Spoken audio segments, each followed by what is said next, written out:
7,278 crore rupees. ये है Lenskart के आईपीओ का टोटल इशू साइज। इस आईपीओ के थ्रू कंपनी के फाउंडर्स लगभग 13 करोड़ शेयर सेल करेंगे, जिससे उन्हें लगभग 5,128 करोड़ रुपीस मिलेंगे। बाकी 2,150 crore rupees company fresh shares issue करके रेज करेगी। आज के इस वीडियो में हम इंडिया के आईवेयर इंडस्ट्री और लेंसकार्ट का आईपीओ एक्सप्लोर करेंगे। सबसे पहले हम इंडिया के आईवेयर इंडस्ट्री का एक इंटरेस्टिंग सिचुएशन देखेंगे, फिर हम इस इंडस्ट्री का एक चैलेंज भी समझेंगे, फिर हम लेंसकार्ट का बिजनेस मॉडल और इसके फाइनेंशियल्स देखेंगे। एंड में हम कंपनी के एक रीसेंट एक्विजिशन और इससे होने वाले स्ट्रक्चरल चेंज को भी डिस्कस करेंगे। मैं हूं आपका होस्ट देव, आप देख रहे हैं मार्केट्स बाय ज़ीरोधा हिंदी। चलिए शुरू करते हैं। सबसे पहले इंडिया का आईवेयर इंडस्ट्री एक्सप्लोर करते हैं। यहाँ एक इंटरेस्टिंग सिचुएशन देखने मिल रहा है। देखो दोस्तों, आईवेयर का मार्केट काफी अजीब है। लोग कई 100 सालों से चश्मों का यूज करते हैं अपने विजन को करेक्ट करने के लिए।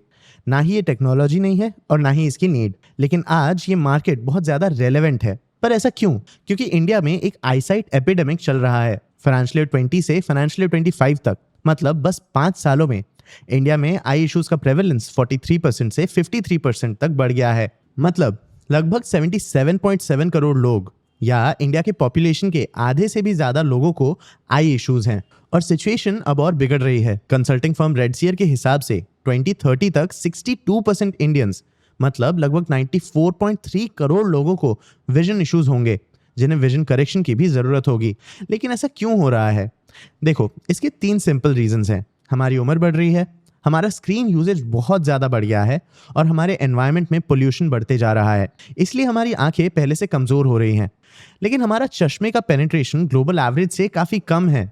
मतलब जिन लोगों को चश्मों की ज़रूरत है, उनमें से लगभग सिर्फ 35% इंडियंस एक्चुअली प्रेस्क्रिप्शन ग्लासेस पहनते हैं। साउथ ईस्ट एशिया में ये नंबर 40% है, मिडिल ईस्ट में 60% और जापान में 69%। कंपेयर करें तो यूएस में जितने लोगों को चश्मों की जरूरत होती है, उनमें से 88% लोगों के पास चश्मे हैं। इंडिया के इस आईवेयर मार्केट के गैप में ही लेंसकार्ट के बिजनेस का पोटेंशियल है। लेकिन लेंसकार्ट का बिजनेस मॉडल समझने के पहले हमें यह समझना होगा कि इंडिया के ट्रेडिशनल आईवेयर मार्केट में क्या प्रॉब्लम था जिसे ये कंपनी ठीक करना चाहती है। कई सालों से सिर्फ इंडिया ही नहीं बल्कि पूरे एशिया में चश्मे खरीदना एक फ्रैगमेंटेड और इनएफिशिएंट प्रोसेस रहा है। हजारों इंडिपेंडेंट ऑप्टिकल स्टोर्स अलग अलग डिस्ट्रीब्यूटर्स से फ्रेम्स और लेंसेज सोर्स करते हैं। कुछ डिस्ट्रीब्यूटर्स तो फॉरेनर्स भी हैं।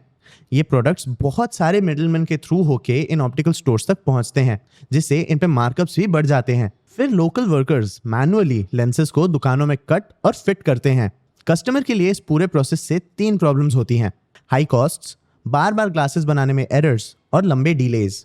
फ्रेम्स और लेंसेज अपने ट्रेड कॉस्ट से 4 गुना रेट्स पे बिकते हैं। मतलब जो चश्मा बनाने में 1,000 रुपए लगे, वो 4,000 या और ज्यादा पे बिकते हैं। इन ऑप्टिकल स्टोर्स का क्वालिटी भी कंसिस्टेंट नहीं होता। ये पूरी तरह से इंसान के स्किल पे डिपेंड करता है, जो आपके चश्मे के लेंसेज कट और फिट करता है। और आपको चश्मे मिलने में हफ्ते भर का वेट भी करना पड़ता है। अगर आप मेजर सिटीज के बाहर रहते हो तो शायद और भी ज्यादा समय लग सकता है। रेडसीयर के एक रिपोर्ट के हिसाब से ट्रेडिशनल मॉडल में एक और प्रॉब्लम है। इसमें हर लोकेशन में एक स्किल्ड ऑप्टोमेट्रिस्ट की जरूरत होती है। मतलब एक ऐसा डॉक्टर जो आई केयर के लिए टेस्ट कर सके। इंडिया में हर 10 लाख लोगों के लिए बस 60 आईवेयर स्टोर्स हैं, साउथ ईस्ट एशिया में बस 100। और इसका कारण ट्रेन्ड प्रोफेशनल्स की कमी। और इसी सिस्टम को लेंसकार्ट डिस्टर्ब करना चाहता है। लेंसकार्ट के फाउंडर्स ने एक फंडामेंटल डिसीजन काफी पहले ही ले लिया था: कंट्रोल एवरीथिंग। देखो दोस्तों, ज्यादातर आईवेयर रिटेलर्स बस ट्रेडर्स होते हैं। वो मैन्युफैक्चरर्स से चश्मे खरीदते हैं और इन्हें सेलर्स को बेच देते हैं।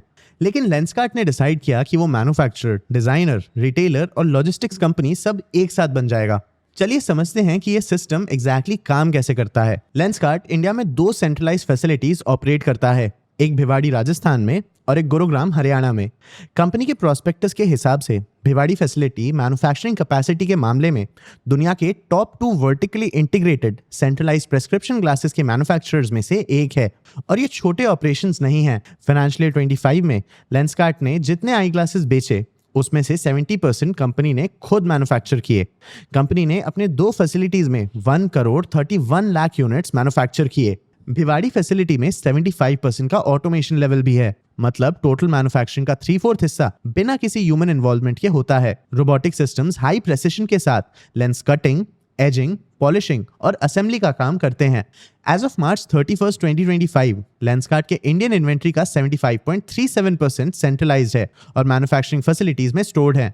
और ये क्रिटिकल स्टेप है। ट्रेडिशनल ऑप्टिक शॉप्स में लेंसेज एक स्पिनिंग व्हील पे मैनुअली कट और एज किए जाते हैं। ऐसे में लेंस और चश्मे की क्वालिटी वर्कर के उस दिन के स्किल लेवल पे डिपेंड करेगी, लेकिन रोबोट्स के साथ हर यूनिट सेम मैन्युफैक्चर और प्रोड्यूस होता है। लेंसकार्ट के सिस्टम्स हर मिनट 27 प्रेस्क्रिप्शन ग्लासेस कट और कस्टमाइज कर सकते हैं, चाहे स्टोर हो, वेबसाइट हो या ऐप। कस्टमर का ऑर्डर मिलने के कुछ घंटों में ही मैन्युफैक्चरिंग प्रोसेस शुरू हो जाता है और शिपिंग के लिए रेडी भी हो जाता है। कंपनी इंपोर्ट्स पे अपना डिपेंडेंस भी कम कर रही है। फाइनेंशियल ईयर 23 में लेंसकार्ट के टोटल परचेजेस का 54.15% या 8,682 करोड़ रुपीस के प्रोडक्ट्स चाइना से इंपोर्ट किए गए थे। फाइनेंशियल ईयर 25 तक ये नंबर 42.21% तक गिरा, लेकिन 10,624 करोड़ रुपीस तक बढ़ गया।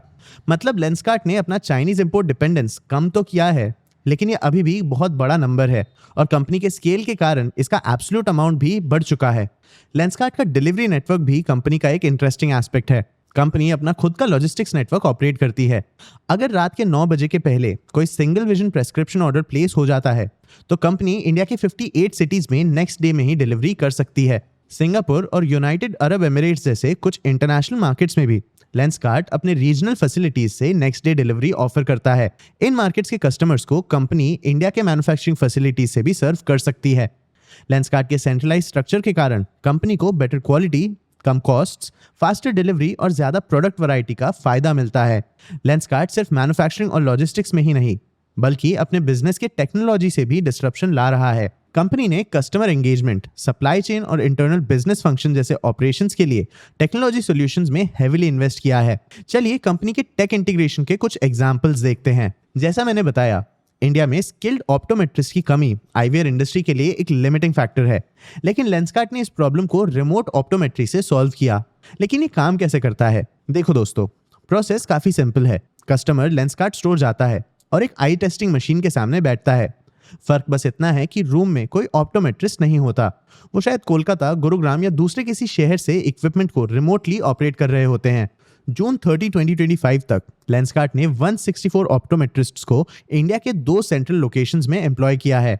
ये लेंसकार्ट के इंडिया में 298 स्टोर्स में कस्टमर्स को रिमोट आई टेस्ट्स करवाते हैं। कंपनी जापान में भी 266 स्टोर्स से रिमोट ऑप्टोमेट्री टेस्ट की सर्विसेज देती है। थाईलैंड में भी ये सर्विस रिसेंटली अनाउंस किया गया है। इससे कंपनी के लिए एक बहुत बड़ा ज्योग्राफिक बैरियर खत्म हो जाता है। लेंसकार्ट अब छोटे शहरों में भी स्टोर्स खोल सकता है और इनके अंडरसर्व्ड मार्केट्स को कैप्चर कर सकता है, भले ही लोकल स्किल्ड ऑप्टोमेट्रिस्ट्स अवेलेबल हो या नहीं। कंपनी का ओमनी चैनल प्रेजेंस भी इसका एक स्ट्रेंथ है। ज्यादातर रिटेलर्स इस पार्ट में स्ट्रगल करते हैं। उनके ऑनलाइन और ऑफलाइन ऑपरेशंस अलग अलग और आइसोलेट हो जाते हैं। 2 अलग इन्वेंट्रीज, 2 अलग सिस्टम्स और 2 अलग कस्टमर एक्सपीरियंसेस। लेकिन लेंसकार्ट ने एक यूनिफाइड प्लेटफॉर्म बनाया है। कस्टमर डेटा जैसे पास परचेजेस, आई टेस्ट रिजल्ट्स, प्रेस्क्रिप्शन सब हर चैनल में अवेलेबल होते हैं। कस्टमर चाहे तो ऐप पे अपने पसंद के डिजाइन शॉर्टलिस्ट कर सकता है या फिर एक स्टोर जाके आई टेस्ट और ट्रायल कर सकता है और फिर ऑनलाइन ऑर्डर प्लेस कर सकता है। सब कुछ इंटीग्रेटेड है। एज ऑफ मार्च 31, 2025 लेंसकार्ट के इंडियन इन्वेंट्री का 75.37% सेंट्रलाइज्ड है और मैन्युफैक्चरिंग फैसिलिटीज में स्टोर्ड है। ये स्टोर शोरूम जैसे काम करते हैं जो इन्वेंट्री डिस्प्ले करते हैं। इस मॉडल के थ्रू कंपनी कस्टमर्स को अपने 79,000 SKUs का एक्सेस दे सकती है, लेकिन कंपनी को यह सारा स्टॉक मेंटेन करने का कॉस्ट बियर नहीं करना पड़ता। तो इन ऑपरेशंस के साथ कंपनी के नंबर्स कैसे हैं, चलिए देखते हैं। लेंसकार्ट का रेवेन्यू लास्ट 3 फाइनेंशियल ईयर से लगातार बढ़ रहा है। फाइनेंशियल ईयर 23 में ये 3,700 करोड़ रुपीस था। फाइनेंशियल ईयर 24 में ये नंबर 5,400 करोड़ रुपीस तक बढ़ा।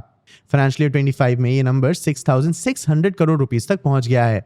मतलब कंपनी का ग्रोथ तो स्ट्रांग है, लेकिन इंटरेस्टिंगली कंपनी हाइपर ग्रोथ से सस्टेनेबल प्रॉफिटेबिलिटी पे शिफ्ट कर रही है। कंपनी का रेवेन्यू ग्रोथ स्लो हुआ है। फाइनेंशियल ईयर 23 से 24 में कंपनी का रेवेन्यू 43% बढ़ा था।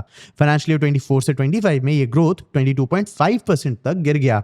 लेकिन कंपनी का प्रॉफिटेबिलिटी बहुत तेजी से बढ़ा है।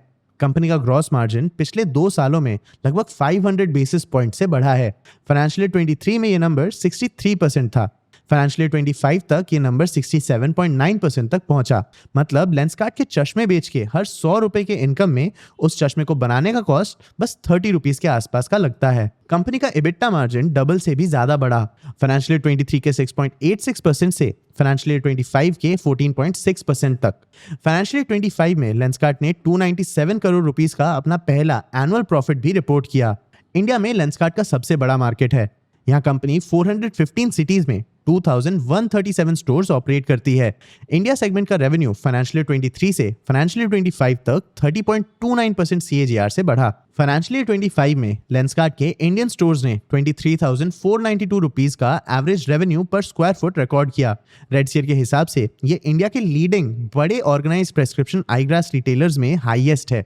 कंपनी ने 2019 में सिंगापुर में एक स्टोर के साथ अपना इंटरनेशनल एक्सपेंशन भी स्टार्ट किया था।